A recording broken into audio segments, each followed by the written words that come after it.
U.S. conducts airstrikes against Iranian-backed militia facilities in Syria, Pentagon. President Joe Biden on Thursday directed U.S. military airstrikes in eastern Syria against facilities belonging to what the Pentagon said were Iran-backed militia, in a calibrated response to rocket attacks against U.S. targets in Iraq. The strikes, which were first reported by Reuters, appeared to be limited in scope, potentially lowering the risk of escalation. At President Joe Biden's direction, U.S. military forces earlier this evening conducted airstrikes against infrastructure utilized by Iranian-backed militant groups in eastern Syria, Pentagon spokesman John Kirby said in a statement. Biden's decision to strike only in Syria and not in Iraq, at least for now, also gives the Iraqi government some breathing room as it carries out its own investigation of a February 15 attack that wounded Americans. President Biden will act to protect American and coalition personnel. At the same time, we have acted in a deliberate manner that aims to de-escalate the overall situation in both eastern Syria and Iraq, Kirby said. He added that the strikes destroyed multiple facilities at a border control point used by a number of Iranian-backed militant groups, including Kataib Hezbollah, KH, and Kataib Sayyid al-Shuhada, KSS. 1A.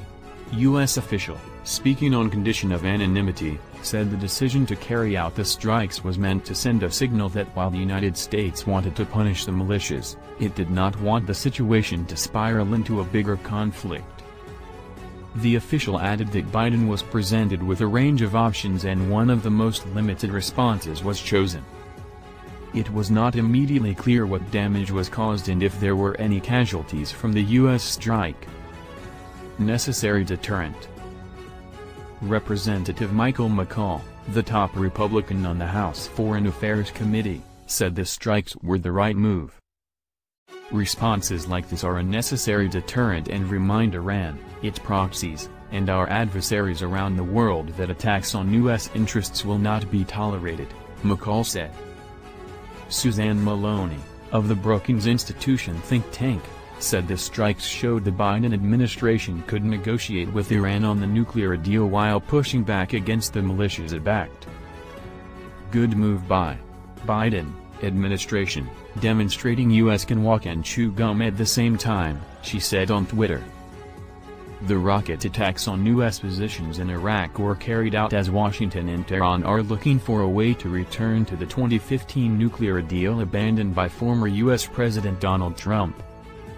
It was not clear how, or whether, the strike might affect U.S. efforts to coax Iran back into a negotiation about both sides resuming compliance with the agreement.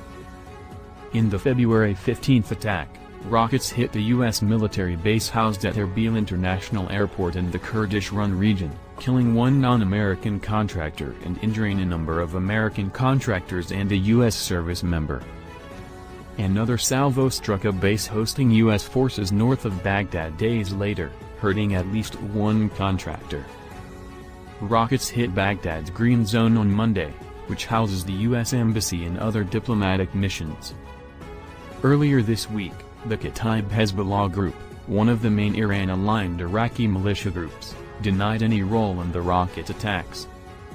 Some Western and Iraqi officials say the attacks, often claimed by little-known groups, are being carried out by militants with links to Kataib Hezbollah as a way for Iranian allies to harass U.S. forces without being held accountable.